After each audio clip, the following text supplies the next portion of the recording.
So in this video, I'm training with two new guys, one who is a judo blue belt and one who has trained MMA and different things in the past as well, in passing. So this round is with Zach, and there'll be some more videos with him coming up. But he's a judo blue belt who's trained some MMA and kickboxing, what have you, in the past. He's also quite a bit smaller than me, and one of the most flexible people I've ever met. Like, I was drilling some Kimura stuff with them earlier on, and I was able to pretty much touch the back of his head with his hand while cranking on his shoulder. So safe to say Kimura locks don't work as well on him. So right now I'm just kind of locking up the half guard, taking it slow just to see his pace and how he's kind of rolling here. And so I'm going for the Kimura, but I'm using this to actually just take position, take a top position. And so here kind of looking to see if I can establish some kind of back control. And so just kind of slowing down the pace just to see how he's reacting and how he's moving. And so now I'm just trying to establish a control. I've got kind of like a grip on the wrist, but he's managed to keep me from turning and keep me from getting my hooks in. And so I'm struggling to take the back here, partially because it's like trying to control like a cat or something, and also my back takes aren't very good. And so here I've still got control of that arm, and I'm using this to try and keep him kind of turned at a weird angle, but as you can see he's quite bendy, so he's able to face me even though I was kind of cranked to shoulder. And see there with that sweep, he still managed to pull his legs around and managed to get his full guard back. And so yeah, kind of like sweeping a cat, trying to always seems to land on their feet. But anyway, so here just gonna stand now to pass the guard, get a quick leg drag over to the side and bring my hips down to secure a side mount, but he's bringing that leg in, so I'm using that grip around his ankle to keep him from bringing his knee towards me, but he still managed to kind of turn himself, try and get to a turtle position. So I'm going to see if I can get around the far side again. He's quite high dexterity with his legs, so he's able to kind of bring his legs up high, but I'm still going to try and use this to try and take the back, even though the angle's not quite right. So I've got like a gift wrap position and a grip in his elbow, so I'm pulling him down to the side now, and still he's managed to kind of be a really weird angle to me, so I hasn't quite managed to get the back. But again, I've still got control of him, so I'm going to use this to push him over to the other side.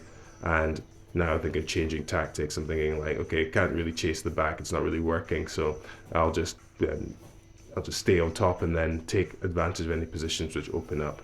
And so pass to side control, and then I just chase the head to stay away from those limber legs that are annoying me. And so I'm going to control the shoulder now and the arm, and I'm just going to do a straight arm bar because there's only so much your elbow can bend, right? So I turn to the side, kind of like Tarika Platt style, to isolate the shoulder, and then I switch to the arm bar to finish the arm bar. So begin again, just to establish a grip as he is coming into my seated guard. And so I've got a no kind of over under situation here. We're going to butterfly sweep him over to the left, and so I grab the waist and tip him over and then square up, but then he has scrambled to bring both legs through and get into close guard. So I'll work to pass this, regaining posture, breaking those grips, and then begin basic guard pass, control the wrist, stand up, and then extend the hips and press down to the hips, so then it opens up his legs, and then now look to pass the open guard. So I've still got control of that wrist, and so I used that and a combination of passing to pull it to me so I can then control his head to then threaten this Darce choke. Kind of went for like a Japanese necktie style thing, and then fully extended it to a Mataleao figure 4 Darce choke. If you noticed, one of the dynamics which has made rolling with Zach interesting is that he has these massive dreadlocks which are probably close to about 70% of his height. Maybe slight exaggeration, maybe not, but it did make certain dynamics a bit more difficult with getting certain chokes. Like here I've got a collar choke, looking to see if I can loop choke, but as you can see the dreadlocks hanging halfway down, just trying to not get in the way of them And then so here setting up a loop choke with a little bit of an off balance, and then to bring his head down and then finish the loop choke before the round ends. And so it's a good introductory roll with Zach. Now the next one with Craig, who is a bit of a different pace, and a bit more of a thinker, so the pace is a bit slower. And so we begin here kind of in this sort of seated position. Just going to see how he's going to address these kind of things of giving him to do, like got a grip in the collar, but then also just fighting for a grip here and then getting the butterfly and kick him over, and to now take top position and just kind of slowing things down, even though I don't necessarily have to at this stage, but I'm using that shin to keep his hips turned away from me before then establishing position and advancing.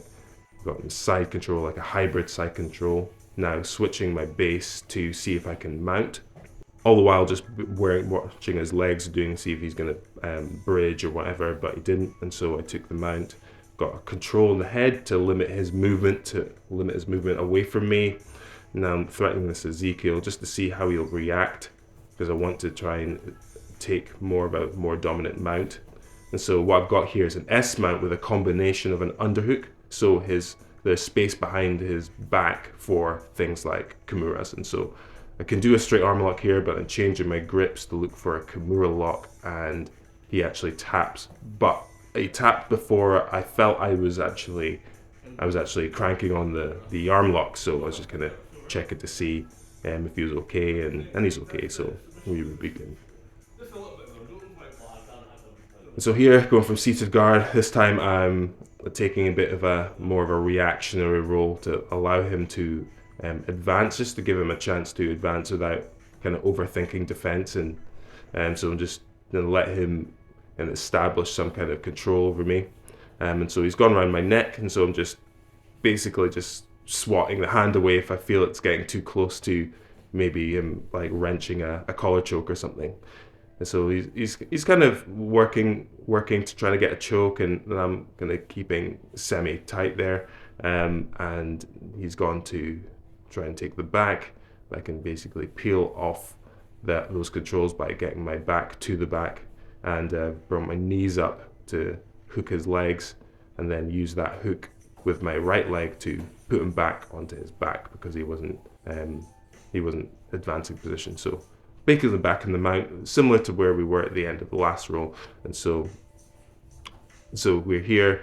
He basically had his elbows up, so it allowed me to get a little bit higher on the mount, and so I used that to isolate that arm for a straight arm lock. But then he tapped before I even got anything going, so then I was just asking him what was going on. Was there a pain in the arm that he had? He was just saying that he felt the pinch of the arm when I was isolating it, and so he tapped. So essentially he tapped to pressure. That doesn't often happen, but I was just saying he don't need to always tap that early. So anyway, we begin again, this time just going straight into like a butterfly sort of situation. Got an underhook, leaning to the side, but he's on my head, so I feel like I've got an avenue straight to the back. And so I basically come to my knees and then try and take the back. I've got control of his wrist, and I'm looking to see if I can get a hook in with my legs to maybe see how we can get like a bow and arrow or something. But he's kind of more flat in his back, so we'll begin to just take the mount and work from here instead. Again, controlling the head, just limiting his movement, and then bringing my left leg up to see if I can get some kind of like S-mount situation. But then I basically windshield wiper my legs to knee on belly position, and I can't tell, but I think I had an underhook on that side, but now I let it go, and I'm just floating with the position as I felt he was moving. And so I'm keeping that shin towards the side there, switch legs and back step to mount, and back to where we were. Thought I tried to do like a triangle, but I didn't catch the leg, but his neck's exposed, so I'm trying a mounted guillotine. So got my left arm position, then I clasp my hands together, and then begin to bridge, and then finish the mounted guillotine. So we restart, and we're basically the same kind of thing again, gripping up. I'm seated here, waiting for him to kind of advance position, get controls. and then seeing what can happen from this engagement. See him about to push in his legs to see if he can take the back, and that's what happens there. Push him and he's off balance, but he's kind of flat, more like supine or flat on his back, so couldn't really get hooks in, so he just kind of rolled over, so I just took them out. But as I began to attack, the round ends. And so thank you guys for the rolls, and thank you guys for watching. I'll see you in the next commentary videos.